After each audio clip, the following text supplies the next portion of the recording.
이명박 전 대통령의 차명재산을 관리한 것으로 의심받는 다스 협력업체 금강의 이영배 대표가 오늘 영장실질심사를 받습니다. 전방위적인 수사가 계속되는 가운데 검찰은 다스의 실소유주가 이명박 전 대통령이라는 결론에 근접한 것으로 알려지고 있습니다. 차재원 부산가톨릭대 주빙교수 그리고 소종섭 전 시사저널 편집국장과 함께 이 내용 포함한 정치권 이슈 살펴보도록 하겠습니다. 안녕하십니까? 안녕하세요. 예. 자, 먼저 이학수 전 삼성 부회장 자수서 내용부터 살펴봐야 될 것 같습니다. 그러니까 뭐 앞에 제가 간단히 정리를 해드리면 그동안 뭐 다스 소송 비용을 삼성이 대납했다라는 의혹이 제기되자 이학수 전 부회장이 조사를 받았거든요. 근데 자수서를 냈다고 합니다. 근데 자수서 내용이 하나는 이명박 전 대통령 측에서 요구했다는 거고요. 두 번째는 이건희 회장의 승인을 받았다는 겁니다. 그러니까 본인은 시키는 대로 했다는 거고요. 이제 이 부분인데, 자 먼저 이명박 전 대통령 측이 요구했다. 이건 어떤 법적 해석이 가능한 걸까요? 그러니까 이학수 전 부회장의 진술대로라면 당시 청와대의 그 김백준 총무기획관이 요구를 했다라는 것이거든요. 그 얘기는 현재 이제 이명박 전 대통령 측에서는 그건 나랑은 무관하다. 그건 김백준 전 기획관이 알아서 한 것이다. 이렇게 이제 해명 자료를 냈지 않습니까? 어제 보도자료 냈죠. 예, 하지만 이제 검찰로서는 이제 김백준 전 기획관에 대한 조사를 통해서 그 당시에 그러면 왜 삼성 측에 그런 요구를 했는지 이런 조사를 했을 거 아닙니까? 예. 그런 부분에 대해서 이 전 대통령이 관련이 있다라는 진술을 일정 정도 확보한 것이 아닌가 이렇게 좀 추측을 할 수 있는 시점이 된 것 같고, 이렇게 된다면은 이제 이 부분이 바로 이 전 대통령에 대한 어떤 다스 소유 문제와 함께 예. 직접적인 이른바 뇌물 혐의에 대한 어떤 적용이 좀 가능하지 않느냐라고 이제 현재 검찰은 보고 있는 것이죠. 예. 이학수 전 부회장은 일단 청와대 요구를 받아서 자신은 이건희 회장에게 그런 상황을 보고를 했고, 이건희 회장의 재가를 받아서 2009년 3월부터 11월까지 그 사이에 여러 차례에 걸쳐서 한 40억 정도의 돈을 이른바 그 에이킹건프라는 법률 회사에 대신 내줬다라고 이제 자술서를 제출을 한 겁니다. 예. 그런데 이건희 회장이 승인을 해줬답니다. 그런데 네. 당시 이건희 회장은 사면이 급한 상황이었지 않습니까? 그렇죠. 바로 그 때문에 지금 사실 그 삼성과의 그 삼성이 대납한 이유가 바로 그러니까 이건희 회장의 사면 때문에 한 것이 아니냐는 그러한 그 상당한 그 의심을 불러일으킬 수밖에 없는데, 지금 이학수 부회장이 쓴 그 자수서에 보면 이건희 회장에 대한 선처를 기대했다는 표현이 있다고 그래요. 그리고 네. 그 자체는 삼성도 사실 이 대납을 하면서 나름대로 이건희 회장의 사면 복권 문제에 대해서 상당히 기대를 한 것이 아니냐는 그것을 상당히 뒷받침할 수 있는 그 장거라고 할 수 있겠죠. 근데 제가 봤을 때는 지금 이 이학수 부회장이 김백준 이 총무기획관으로부터 부탁을 받았다는 거 아닙니까? 그렇다고 한다면 이 두 사람은 사실 어떻게 보면 이 이건희 그 회장의 이인자, 그리고 이명박 전 대통령의 이인자라고 볼 수 있는 두 사람이 직접적으로 실행을 했다는 것이죠. 아하. 거기서 누군가 뭐 이야기를 들었다든지 목격을 했다는 것이 아니라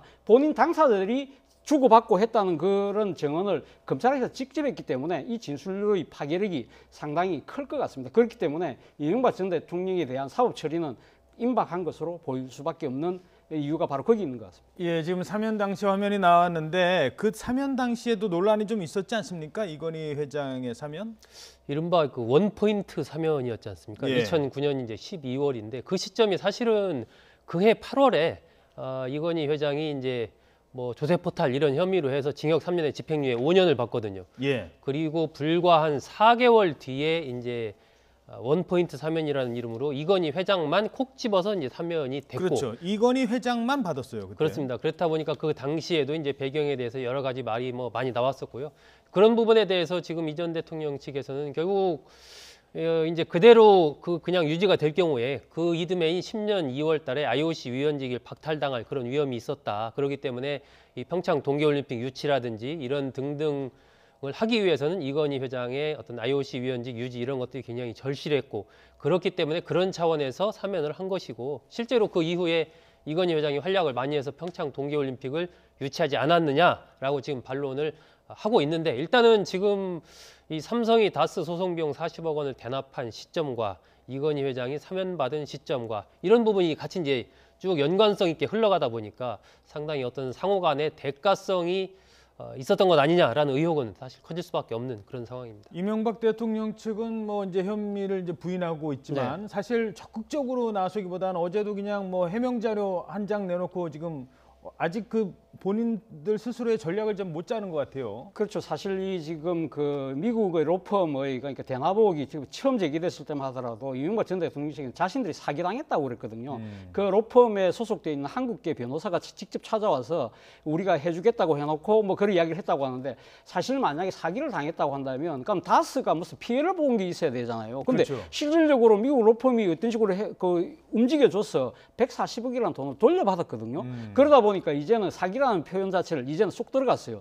그래서 어제는 무슨 이야기가 나왔냐면 악의적인 보도다. 마치 그러니까 삼성을 동원해서 해준 것이 이건희 이 삼성 회장의 사면 복권과 뭔가 이제 딜을 한 것처럼 이러한 부분들에 대해서는 악의적이라는 식으로 이야기를 하는 걸 보면 지금 아마 이명박 전 대통령 측에서는 상당히 이 대응에 대해서 상당히 고심을 하고 있지 않나. 근데 문제는 제가 생각했을 때는 지금 이 진실을 아는 사람이 김백준 당시 총무기획관과 이명박 전 대통령 정도 아주 극소수가 아닐까. 그렇다고 한다면 지금 이명박 대통령의 주변에 있는 소위 말하는 측근이라고 불리는 전직 참모들 입장에서는 진실을 모르는 채 뭔가 방어를 하다 보니까 방어에 좀 급급하는 그러한 모습이 내비치고 있는 것이 아닌가 하는 생각을 지울 수가 없습니다. 예, 당시에는 뭐 이건희 회장이 이제 IOC 위원이기 때문에 당시에 올림픽 유치를 위해서 그랬다 뭐 이런 얘기를 이제 하고 있습니다만 그분에 대한 해명은 좀 아직은 좀 미흡한 것 같습니다. 게다가 오늘 한 일간지에서는 삼성만이 아니더라 다른 대기업도 소송비를 대납해줬다 지금 이런 얘기까지 나오고 있지 않습니까? 그렇습니다. 구체적으로 뭐 현대차 이름이 나왔죠. 10만 달러 정도 비슷한 시기입니다. 2009년도에 10만 달러 정도를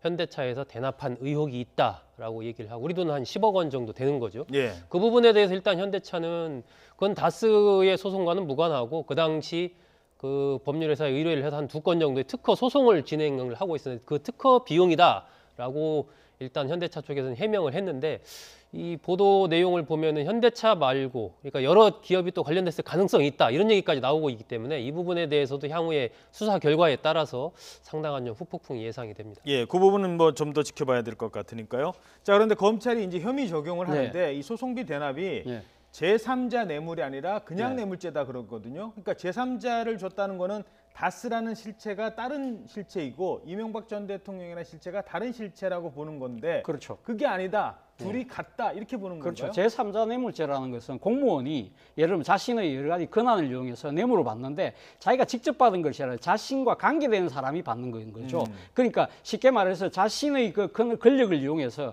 자기가 아는 그 주변의 지인이나 뭐 친인척을 도와주는 그런 형태가 제3자 뇌물죄가 적용이 된다고 한다면 이번에 박근혜 전 대통령이 사실 뭐 그 제3자 뇌물죄도 뭐 그런 이야기가 있었습니다만 바로 그런 이유 때문에 그래 된 거 아닙니까? 그런데 지금은 뭐냐면 지금 직접 단순 뇌물죄를 적용하겠다는 건 쉽게 말해서 삼성이 이 로펌, 미국 로펌에 돈을 대준 것은 이명박 대통령이 직접 수혜를 받았다고 본다는 것이죠. 그 이야기는 뭐냐면 다스가 그럼 수혜를 받았다고 한다면 다스의 수혜자가 이명박 대통령이라고 한다면 다스의 소유주는 이명박 전 대통령이라는 결론 하에서 이야기를 할 수밖에 없다는 그게 전제가 것이죠. 돼야 되는 그렇죠. 거죠. 그렇기 때문에 아마 그 지금 단순 뇌물죄를 적용한다는 이야기는 아마 검찰이 이 다스의 실소유주가 이명박 전 대통령이라는 부분을 완전 나름대로는 확실한 근거를 갖고 이야기하는 자신감에서 비롯된 이야기가 아닌가 하는 생각이 듭니다. 예. 자, 협력업체가 있어요. 금강이라는 협력업체가 있는데 이 회사 대표가 비자금을 몰래 조성했고 이거를 다스를 위해서 썼다. 이명박 전 대통령을 위해서 지금 사용했다. 뭐 이런 혐의를 받고 지금 오늘 영장실질심사 기다리고 있죠.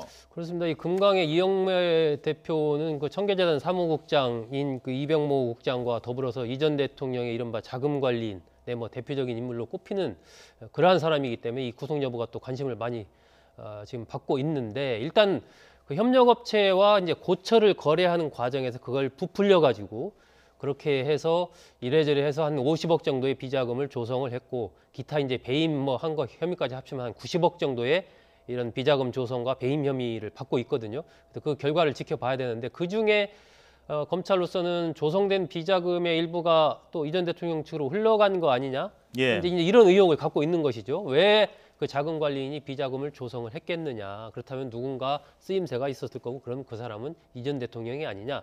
이런 의혹을 갖고 있는 건데 이 부분도 어쨌건 최종 결과를 좀 지켜봐야 될 것 같습니다. 자, 결국 그래서 모든 수사의 결론은 이명박 전 대통령으로 다시 이제 수렴이 될 것 같아요. 네. 소환하겠죠? 뭐 판단은 언제쯤 소환은 할까요? 뭐 저는 뭐 거의 지금 뭐 불가피하지 않을까 하는 생각입니다. 지금 네. 뭐 거의 초읽기에 들어가는 거로 보이는데요. 아무래도 국가적인 그 상당히 거대한 행사인 올림픽이 평창 동계올림픽이 끝나야 되지 않을까 하는 생각이 듭니다. 아무래도 전직 대통령을 이 그 지금 검찰 포토라인을 세우는 데 대한 정치적 부담 이러한 부분들이 또 해외에 비치는 또 여러 가지 또 이런 이 이미지 이런 것들을 고려했을 때는 아마 국가적인 이 큰 행사인 올림픽이 끝난 직후에 불가피하지 않을까 하는 생각이고요. 사실은 뭐 지금 이명박 전 대통령이 지금 다스를 둘러싼 여러 가지 의혹뿐만 아니라 또 여러 가지 또 다른 의혹들도 많지 않습니까? 예. 예를 들면 국정원 특수활동비라든지 그리고 또 국정원 댓글 사건, 사이버사 또 댓글 사건 이러한 부분들도 검찰이 조사해야 될 부분들이 많기 때문에 지금 그 관련된 또 주변의 여러 가지 그 조사들도 상당한 속도를 내면서 지금 어느 정도 거의 막바지에 와 있는 단계이기 때문에 더 이상 늦출 수가 없지 않을까 생각이 듭니다. 예, 결국 이제 검찰 수사는 예를 들어서 뭐 이학수 전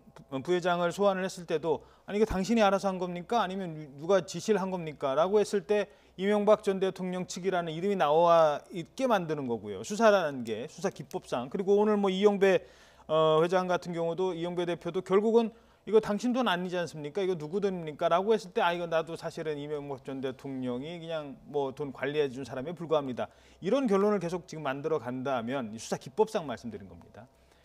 소환을 하더라도 정확하게 소환을 했는데 영장을 안 친다? 이것도 검찰에서는 상당히 비논리적인 상황이 되는 거예요. 소환을 했으면 영장을 쳐야 되고 영장에서 구속을 되게 만들어내는 게 검찰의 목표일 텐데 그렇기 때문에 아주 명확한 근거가 있고 명확한 증거가 있을 때 이른바 스모킹 건이 있을 때 할 수 있는 것 아니겠습니까? 그 부담도 있을 것 같아요. 그렇죠. 일단 전직 대통령이지 않습니까? 그러니까 한번 뭐 소환해서 조사해보자 뭐 이런 것은 아닐 거고 지금 검찰이 그 펼치고 있는 수사를 보면 굉장히 광범위하게 펼치고 있거든요. 그리고 굉장히 깊게 들어가고 있습니다. 사실은 이 다스의 소송비 대납 문제 이런 부분은 아마 저는 이 전 대통령 측에서도 불과 얼마 전까지만 해도 이런 일이 공개될 거라고는 아마 생각을 못했을 거예요. 예. 그러니까 최초에 나왔던 어떤 그 국정원의 댓글 문제라든지 뭐 국정원 특활비 문제라든지 이런 정도는 어느 정도 예상을 했겠지만 이 다스와 관련된 부분에서 이렇게까지 들어갈 것이다라고는 아마 이 전 대통령 측도 예상을 못했을 것이기 때문에 내심 좀 당황하고 있지 않을까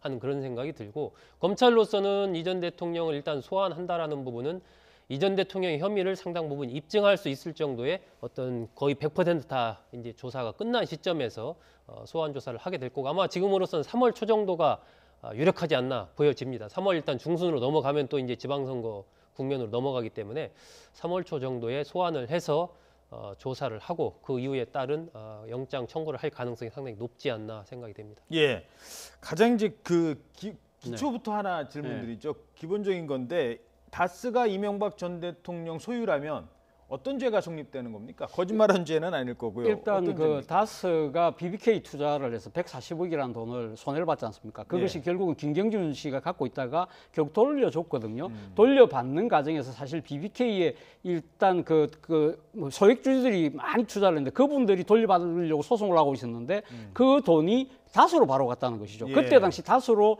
그 김경준 씨가 넘겨줄 수밖에 없을 때 청와대가 사실 그때 LA 총영사에 있던 김재수 총영사를 동원해서 그래서 그 돈을 그러니까 바로 다스로 입금하도록 지금 영향력을 미쳤다는 거 아닙니까? 그것이 어떻게 보면 사실 어떻게 보면 가장 큰 이 일종의 직권남용에 해당될 수 있는 것이고요. 예. 그리고 또 하나는 또 다스와 관련된 비자금이 여러 가지 지금 뭐 원래 그 여직원이 한 120억 횡령했다 뭐 이런 이야기가 있었지만 또 지금 별개의 지금 그 비자금 장부들이 나오고 있다고 하는 거 아닙니까? 예. 만약에 그 비자금이 실제했고 그 용처가 어디로 흘러갔느냐 이 부분이 사실 그 다스의 실소유주라고 지금 검찰이 의심하고 있는 이명박 전 대통령 쪽으로 흘러갔다고 한다면 이 부분도 상당히 문제가 될 수 있겠죠. 그리고 또 그 용처가 이명박 전 대통령이 특정되지 않는다 하더라도 아마 비자금이 그만큼 많이 조성이 되는 과정에서 이명박 전 대통령이 개입됐을 가능성 이러한 부분들도 아마 실정법에 저촉되지 않을까라는 것이 전문가들의 견해입니다. 아마 현실적으로 본다면 그 뇌물 문제 있지 않습니까? 예.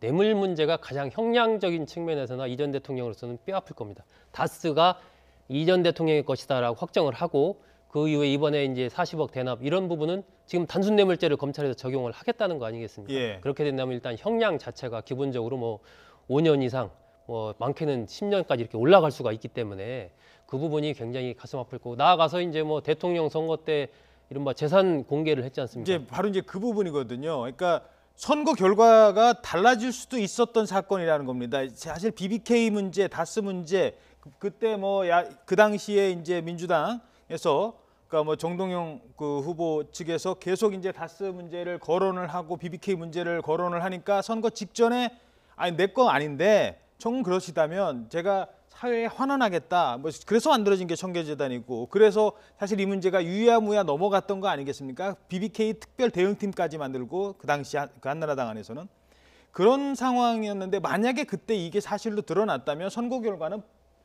어떻게 됐을지 모른다는 거예요. 그때도 겨우 박빙의 뭐 51%인가 50%였지 않습니까? 그러니까 이게 어떤 공소시효 문제는 아니고 이제 하나의 가정으로 돌아가서 지금 말씀하신 대로 뭐 그렇게 하게 된다면 예를 들어 그 전에 이제 이회창 전 후보의 어떤 물론, 병역 예, 문제 예. 이것도 이제 그런 문제는 아니고 그러니까 이게 법적으로 따졌을 때 공소시효의 문제만이 아니고 대통령이 된 그 부분에서의 정통성 문제에서 그렇죠. 예, 문제 제기가 될 수가 있는 것이죠. 그리고 예. 어쨌건 다스가 이전 대통령의 것이다라고 확정됐을 때 그러면 그 재산이 다스가 얼마나 또 큰 회사입니까? 그러면은 그 부분을 지금까지 재산 공개하는 이 부분에서 완전히 누락시켰던 것이기 때문에 그런 부분에 대한 어떤 도덕성, 정통성 문제가 또 제기될 수밖에 없는 것이죠. 예. 근데 실정법상으로 지금 임기가 끝난 전직 대통령의 그러한 국정행위 자체를 완전히 무효로 할 수는 그렇죠. 없겠죠. 예. 없겠지만 만약에 이게 앞서 우리 앵커께서 말씀하신 대로 그때 당시 다스와 관련된 것을 숨기면서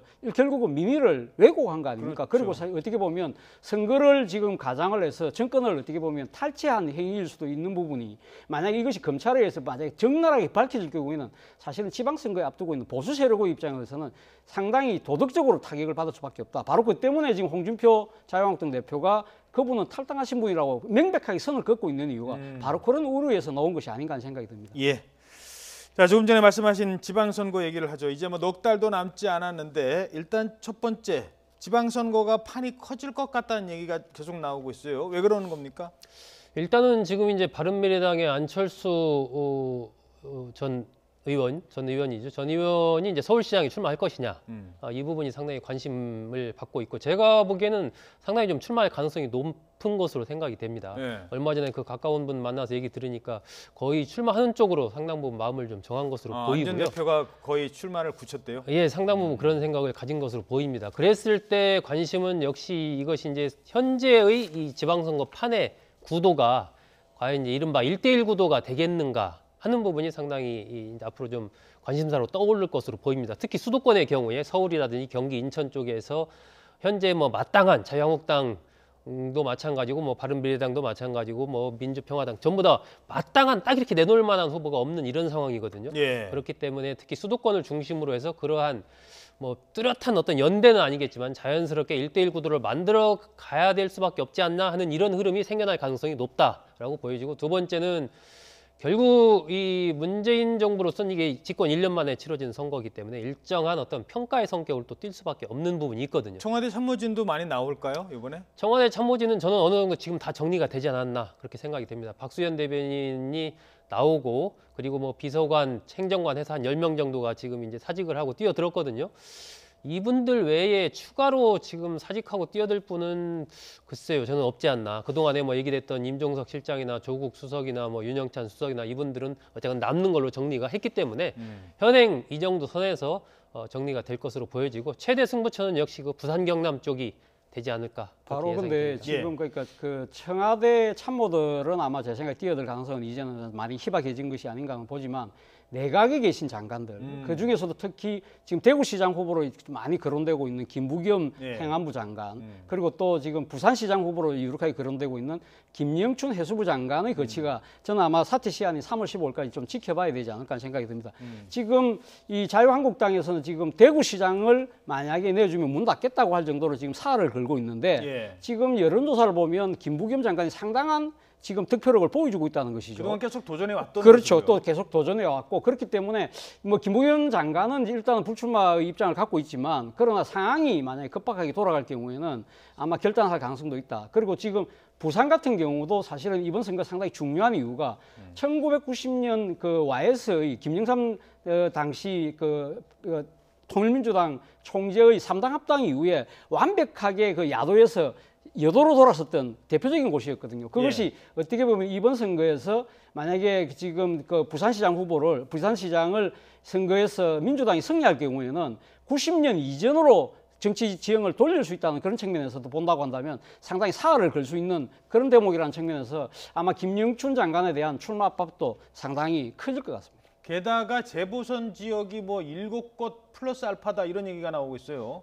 바로 그 때문에 사실은 지금 그 두 명의 장관이 지금 현직 의원이기 때문에 망설여지는 부분이 바로 거기 있는 것이죠. 그러니까 그분들도 만약에 지금 다 배치 의원직을 내놓고 출마했을 경우 사실은 아무리 지금 민주당 쪽에 유리하다고 하더라도 대구나 부산에서 또 재보궐선거에서 국회의원 선거에서 이기기가 쉽지 않다. 그런 현실적인 고민이 묻어 있는 것이죠. 그런데 만약에 지금 뭐 현역 의원들이 많이 배지를 많이 떼고 나갔을 경우에는 지금 또 재보궐선거에서 결과가 자유한국당이 상당히 많이 득표를 할 경우에는 1, 2당이 바뀔 수 있다. 이러한 부분이 향후 하반기 원구성 문제에도 미칠 수 있다. 국회의장직도 내줄 수 있다는 그런 우려도 작용을 하고 있는 것이죠. 예, 알겠습니다.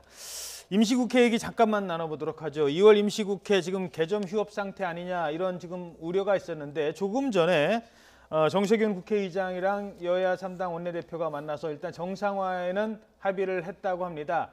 하지만 뭐 정상화를 합의는 했지만 지금 어떻게 진행될지는 아직 좀 모르는 상황 아니겠습니까? 그렇죠. 사실은 지금 임시국회의 여야가 사실 발등에 불이 떨어져 있어요. 뭐냐면 지금 지방선거와 관련해서 공직선거법을 개정해야 되거든요. 왜 개정해야 되냐면 지금 여러 가지 인구의 유출입에 의해서 지금 기초의회와 강력의 그러니까 이 선거구 조정도 하고 정수 조정을 해야 돼요. 이것이 사실은 원래 데드라인이 지났습니다. 지났기 때문에 이걸 빨리 안 하면 안 되는 거거든요. 사실 원래 2월 7일 날 지난 2월 7일 날 본회의가 예정돼 있었는데 거기서 이 공직선거법을 처리하기로 돼 있었는데 이것이 권성동 법사위원장과 관련된 사회권 문제 때문에 파행되는 바람에 지금 넘어간 거거든요. 그렇기 때문에 저는 다른 민생 법안은 몰라도 이 공직선거법 부분에 대해서는 여야가 공이 지금 사실 지금 빨리 긴급히 처리할 수밖에 없기 때문에 최소한 이 부분 정도는 여야가 합의해서 처리하지 않을까 하는 생각이 듭니다. 게다가 지금 말씀하신 공직선거법 관련 부분도 있고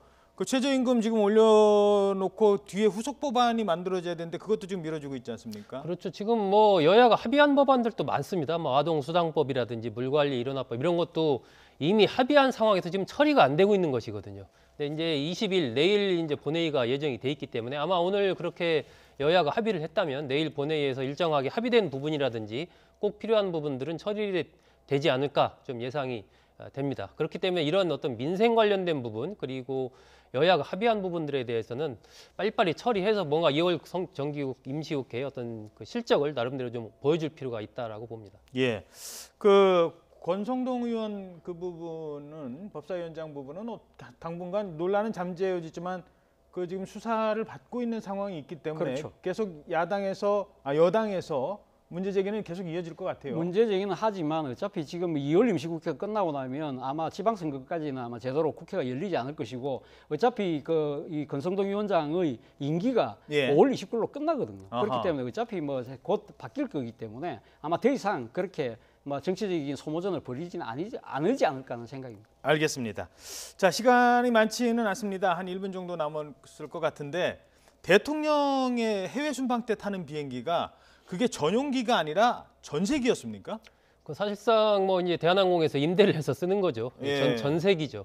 그래서 이게 이제 2020년이면 또 만료가 되기 때문에 빨리 뭔가 다시 또 그러면 임대를 또 할 거냐 아니면 아예 그냥 전용기를 하나 새로 살 거냐 이런 부분에 대해서 올해 상반기 중에는 결정을 해야 되는 그런 시점에 지금 와 있거든요. 근데 예산 통과해주는 야당이 또 가만히 있을까요? 어떻게 보십니까? 이게 이제 과거 정권이 바뀔 때마다 똑같이 해왔어요. 이제 노무현 정부 시절에 전용기 예산을 올리니까 그 당시 한나라당은 이거 좀 민생도 어려운데 하면서 깎고 또 이명박 그 대통령 시절에 들어와서 또 이 부분에 대해서 예산 올리니까 그때는 또 민주당이 반대했고 물론 그래서 이제 그 당시 한나라당이 이제 사과도 하고 하면서 그럼 사자 이런 쪽으로 됐었는데 보잉사랑 협상을 하는 과정에서 금액이 맞지 않아서 무산이 됐거든요. 예. 그래서 결국 이게 한 5년 임대하는데 지난 박근혜 정부 시절 한 1,400억 정도 들었으니까 이번에도 또 임대를 하게 된다면 최소한 그 이상의 비용이 들 텐데 대개 이제 주변국들 보면 다 대통령 전용기가 한 2대 정도씩은 있거든요. 예. 그래서 우리도 이참에 전용기를 하나